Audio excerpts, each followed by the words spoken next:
来看台电今仔预告讲，今年用电的最高峰应该会是伫7月底到8月初。另外，针对鸿海创办人郭台铭提出讲，每一个县市拢会使起一座小型的核电厂。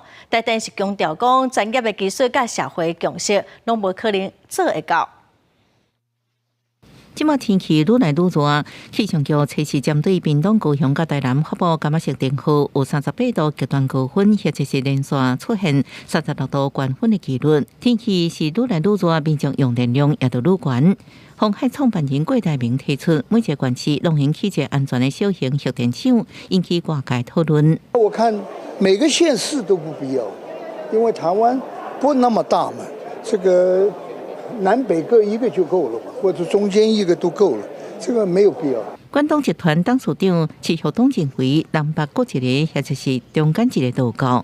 不过上届大脑提出的各种核电厂的建议，敢是会使的。如何寻求整个社会的共识，我想也是一个大的问题。再来就是技术的问题，另外一个就是这些还是会产生核废料，这些核废料未来如何去而从？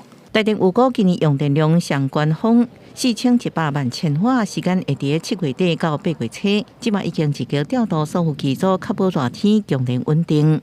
在下月的时候呢，我会尽量把它的这个机组呢都不要做大修，但是呢，我在非下月的时候呢，平均去做一些大修，让我的备转容量率，不管是在下月或者是非下月，都能维持在这个7% 上下。全民省电真做上重要的代志。去年全国总共有超过1000万户响应省电，台电发出差不多10亿的省电奖励金，全年省电度数达到18亿度，创下将近5年的新高。台电有其目标，希望今年省电应达到20亿度。记者综合报道。